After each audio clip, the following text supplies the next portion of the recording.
This is not breaking news. This is not a scandal. This is not about one person. This is about something quieter and much more dangerous. Because while you were watching events, the system underneath them changed shape. Not loudly, not illegally, formally. On paper, a line was crossed without alarms. Without votes, without debate, power stopped asking and started assuming. And when that happens, history doesn't announce itself. It moves inventory. It redraws maps. It updates doctrines. Most people will miss this moment because it doesn't look like collapse. It looks like confidence.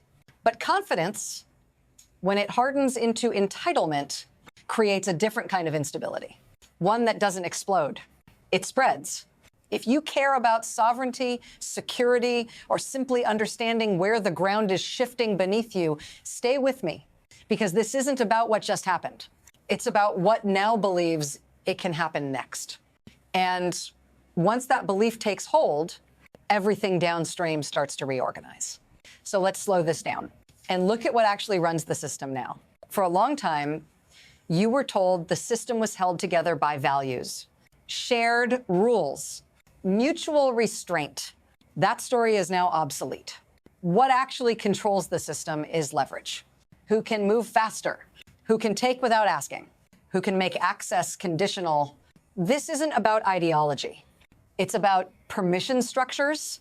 In the old model, power flowed through alliances, through agreements that made force the last option. In the new model, force is the proof, and paperwork follows afterward. Control no longer comes from consensus.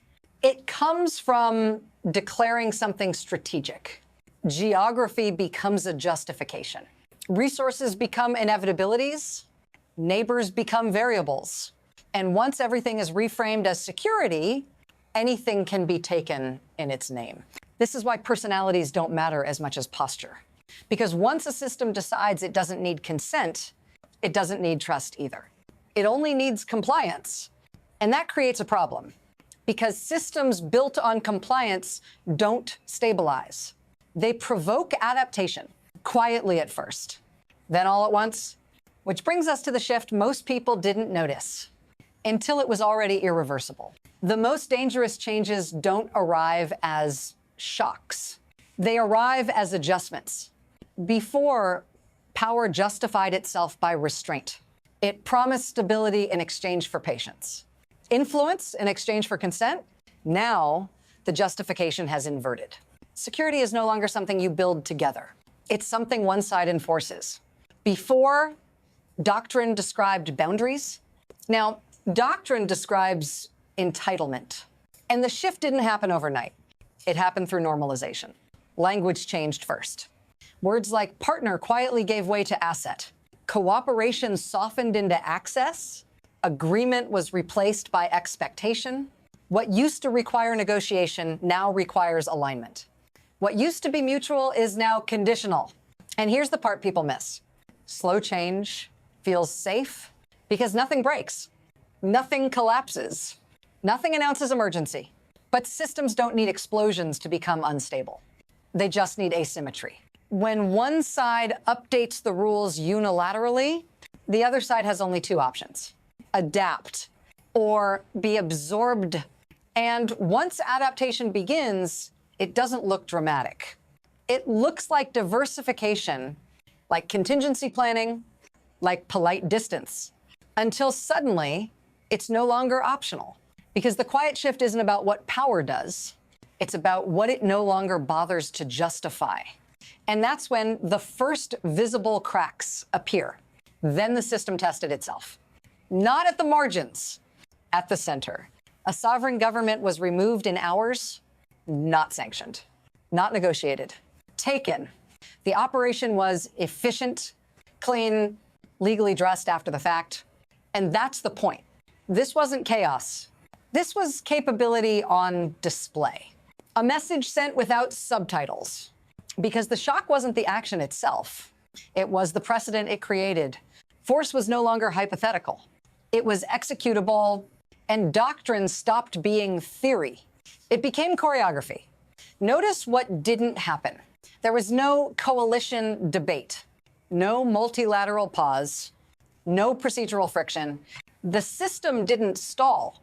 It accelerated, markets adjusted, allies recalculated, everyone else went quiet. If you're watching this and thinking, this feels distant, that's exactly how these moments work. They never announce who's next. They just demonstrate that next exists. And once that demonstration is made, every capital that depends on proximity instead of protection has to make a decision, not publicly, not emotionally, strategically, because the shock wasn't meant to end here. It was meant to travel. Here's the mechanism that turns force into a system. Nothing is seized outright. It's reclassified. Land becomes strategic terrain. Resources become critical inputs. Movement becomes access. And once something is labeled essential, control no longer looks like aggression. It looks like management. This is how power avoids resistance, by changing categories instead of borders. Under this model, sovereignty still exists, but it's conditional. You can govern as long as it doesn't interfere. You can trade as long as it aligns. You can decide. As long as the decision is pre-approved, the benefit flows upward. Access to minerals, access to routes, access to leverage. The risk flows outward. Political exposure, economic retaliation, security uncertainty. No one has to issue threats. The structure does it automatically, and that's why this isn't expansion, it's extraction, not of land, of autonomy, because once a system learns it can take without paying the diplomatic cost, it stops budgeting for restraint, and every neighbor becomes a balance sheet, which means the damage doesn't arrive as invasion. It arrives as dependency. And dependency, once visible, triggers the next phase, acceleration. Then the pace changes. Faster statements, shorter timelines, fewer qualifiers. What was implied becomes spoken. What was tested becomes repeated. Targets multiply. Warnings blur together. Geography stops being theoretical. One move triggers another. Not because anyone wants escalation, because delay now carries risk. Silence starts to look like consent. Neutrality starts to look like exposure. So systems move, budgets shift, contracts reroute, exercises extend. Defense stops being symbolic. It becomes operational, not tomorrow, now. And notice the pattern. No single decision feels dramatic. Each one is defensible, temporary, prudent, but together they form momentum, and momentum doesn't wait for consensus. Once acceleration begins, the system stops asking whether it should act and starts calculating whether it can afford not to. That's when planning turns permanent. And once permanence sets in, the next shock doesn't surprise anyone. It just confirms what they were already preparing for, which is why the most important effects aren't visible yet. They're personal. This is where it reaches you. Not as doctrine, not as strategy, as cost. You feel it when choices narrow, when options disappear quietly, when decisions are made elsewhere and presented as facts. Security used to mean stability. Now it means volatility managed by someone else. You're told this is protection, that it's necessary, that it's temporary. But temporary systems have a habit of becoming permanent once they're profitable. Prices shift, supply chains harden, jobs reorient around priorities you didn't set. And the most unsettling part is how reasonable it all sounds, because nothing is framed as loss. It's framed as alignment. Align your trade, align your defense, align your future. And if you don't, you're not punished. You're simply excluded. This is how autonomy erodes without a single dramatic moment. Not taken, outgrown.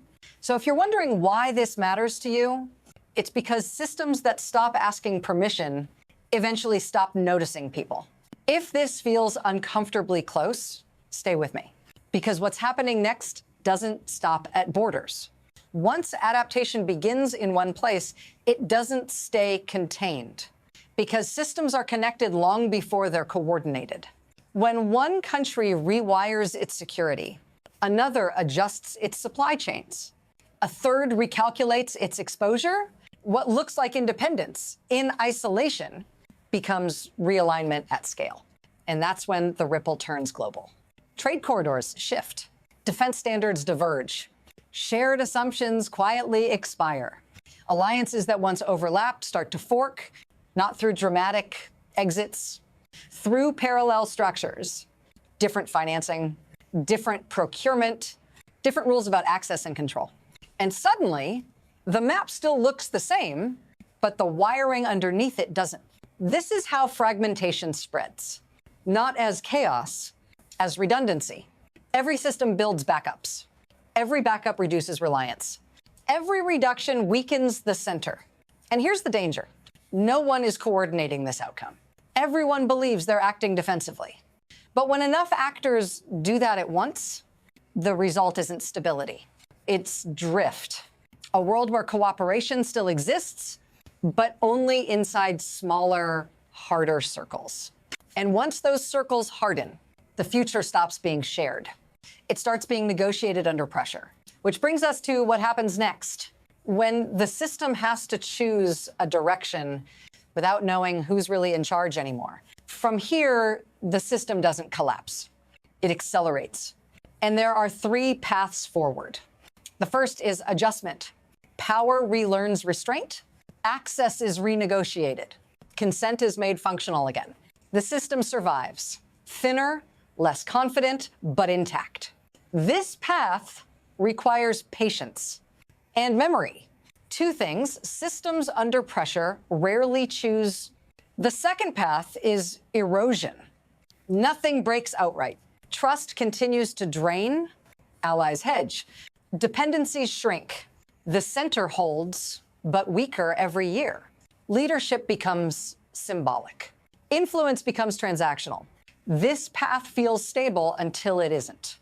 The third path is rupture. Not sudden, sequential. One assumption fails. Then another. Defense commitments are tested. Access is enforced. Retaliation becomes normalized. And what used to be unthinkable becomes routine. None of these paths are announced.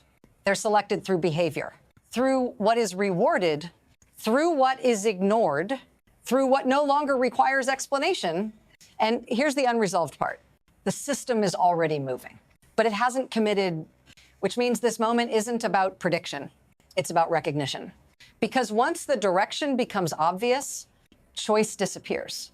And the final consequences arrive, not as a decision, but as momentum. There's a temptation at the end of moments like this to look for reassurance, for balance, for a return to normal.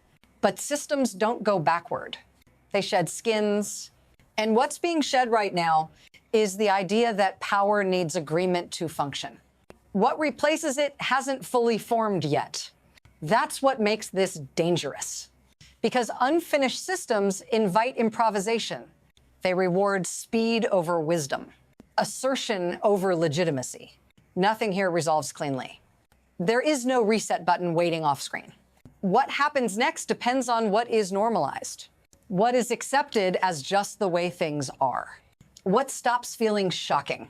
If you're still watching, it's because you sense that something foundational is being rearranged without asking whether you consent. So don't look away. Pay attention to what's justified as necessary, to what's framed as inevitable, to who gets to decide when permission is no longer required. This story doesn't end here. It branched, and the next chapter won't be announced as a crisis. It will arrive as policy, as planning, as confidence.